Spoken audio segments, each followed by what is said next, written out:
Selamat pagi, salam sejahtera. Terima kasih karena bersama dengan saya di Nazilin Unity Channel. Selepas PAS memenangi Parlimen Kemaman, ada ura-ura konon menyatakan bahwa kerajaan perpaduan patut rasa risau. Tapi sebenarnya ini yang berlaku. Bukan kerajaan perpaduan yang patut risau, tapi Parti Bersatulah yang patut risau. Itu rupa-rupanya yang berlaku. Apa ceritanya? Ikuti terus ulasan hari ini. Pasti menarik dan membuka minda Anda semua. Bersatu patut lebih risau, bukannya kerajaan perpaduan.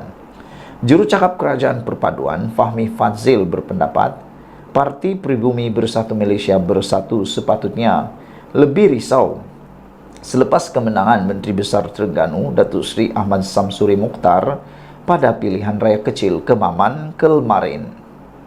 Menurutnya, ini kerana PAS didakwa sedang mengintai jawatan Ketua Pembangkang yang digalas oleh Wakil Bersatu ketika ini.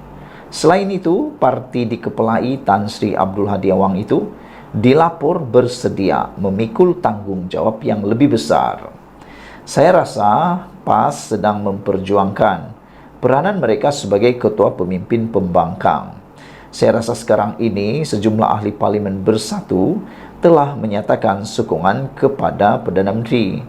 Dalam keadaan PRK Kemaman nampak seperti kemenangan PAS dan bukan kemenangan Perikatan Nasional. Kerana logo yang digunakan bukan logo Perikatan Nasional, tetapi logo PAS. Malah semua ahli Parlimen Bersatu yang menang di Kelantan dan Terengganu mengangkat bendera PAS. Jadi saya rasa sekarang ini kalau saya di pihak kerajaan, kami tak risau, kata Fahmi Fadzil.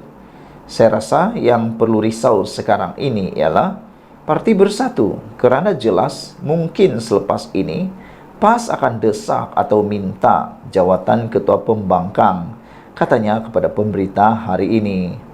Fahmi ditemui selepas hadir forum. Penyampaian perkhidmatan awam menjadikannya lebih cekap dan berkesan di institusi takbiran awam negara Intan di Bukit Kiara. Beliau diminta mengulas kenyataan Setiausaha Agung PAS Datuk Seri Taqiyuddin Hassan bahawa kemenangan Ahmad Samsuri membuktikan referendum rakyat terus berpihak gabungan Perikatan Nasional.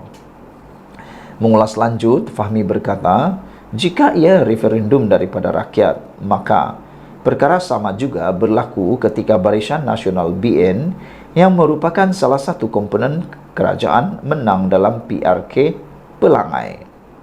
Beliau menambah, kekalasan Barisan Nasional juga bukan sesuatu yang mengejutkan kerana Kemaman merupakan kubu kuat PAS. Bagaimana pula dengan Pelangai? Soal beliau. Kerajaan perpaduan menang di Pelangai. Jadi, adakah itu referendum tentang siapa? Bidas Fahmi lagi. Saudara-saudara sekalian, Fahmi Fadzil juga mengatakan bahawa kerajaan perpaduan akan terus berkhidmat kepada rakyat selepas PRK Kemaman. Kerajaan perpaduan tidak bimbang dengan kemenangan Menteri Besar Terengganu, Datuk Seri Ahmad Samsuri Mokhtar yang merupakan calon PAS pada pilihan raya kecil Kemaman semalam. Menteri Komunikasi dan Digital Fahmi Fadzil berkata demikian ketika ditemui pemberita pada program Ramhack Scam Alert 2023 di Stadium Nasional Bukit Jalil hari ini. Juru cakap kerajaan perpaduan tersebut berkata, pihak kerajaan akan berusaha dengan lebih gigih untuk memastikan khidmat kepada rakyat termasuk di Kemaman tidak akan diabaikan. Tapi penting signalnya di sini nampaknya seperti PAS sangat yakin dan ada calon Perdana Menteri, katanya. Semalam PAS mengekalkan penguasaan di Kemaman selepas calonnya Ahmad Samsuri Mokhtar dengan majoriti 37.220 undi setelah memperoleh 64.998 undi menewaskan calon Barisan Nasional BN Jeneral Bersara Tan Sri Raja Muhammad Afandi Raja Muhammad Noor yang mendapat 27.778 undi. Namun demikian, yang mengejutkan kita ialah apabila calon Barisan Nasional ini memberikan komen yang amat positif Beliau kata dia reda dan berterima kasih kepada pengundi yang telah mengundi beliau. Sekian dulu untuk kali ini. Jangan lupa tinggalkan komen Anda, tekan butang subscribe. Kita jumpa lagi. Bye-bye. Zahid Hamidi letak jawatan. Isu itu menggemparkan seluruh dunia politik di Malaysia hari ini. Sebelum kita teruskan ulasan kali ini, jangan lupa tinggalkan komen Anda untuk isu kali ini. Pada pendapat Anda, sebelum saya beritahu apa sebenarnya yang berlaku, pada pendapat Anda, kenapa orang suka kalau Zahid Hamidi letak jawatan? Kenapa ada orang yang menspekulasikan supaya Zahid Hamidi letak jawatan? Adakah orang itu benar-benar berani dan bertanggung jawab sehingga berani meletakkan jawatan, memberi letak jawatan kepada Zahid Hamidi? Saudara-saudara sekalian, rupa-rupanya ini yang berlaku. Zahid Hamidi tidak pernah terfikir pun untuk letak jawatan. Jadi, bagi Anda yang terlalu percaya kepada blogger yang berpengkalan di luar negara itu, lebih baik Anda tanya kepada dia bila dia nak pulang ke Malaysia. Jangan hanya bercakap di media sosial, tak pulang pula ke Malaysia. Berani di luar negara, tapi tak berani pulang. Tak tahulah kenapa dia tak pulang. Tapi itulah ramai pula pengikut-pengikut beliau yang percaya kononnya Zahid Hamidi nak letak jawatan. Tapi Zahid Hamidi kata, dia tak pernah terfikir pun nak letak jawatan. Dari mana maklumat diterima oleh orang yang di luar negara itu? Saudara-saudara, Timbalan Perdana Menteri Datuk Seri Dr. Ahmad Zahid Hamidi menafikan dirinya menghidap kanser dan akan meletak jawatan seperti didakwa oleh seorang blogger baru-baru ini. Malah Presiden UMNO itu mengesahkan bahawa beliau kini kembali sihat setelah menjalani prosedur pembedahan prostat. Kata Zahid, saya sendiri pun tidak tahu akan melakukan perkara itu, iaitu letak jawatan. Dan saya memang ada menjalani pembedahan prostat baru-baru ini, kata Zahid. Jadi dua perkara Zahid telah berikan jawapan. Pertama, Zahid tak pernah terfikir pun nak letak jawatan, apalagi nak letak jawatan.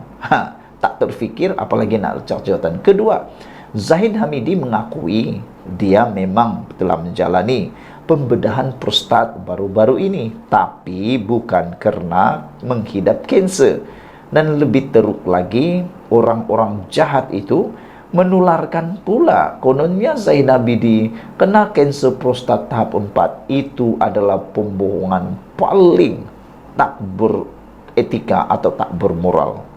Saudara, kata Zahid Hamidi, semua orang lelaki ada prostat, dan di depan ini mungkin ada sama atau besar atau kecil, kata Zahid seluruh.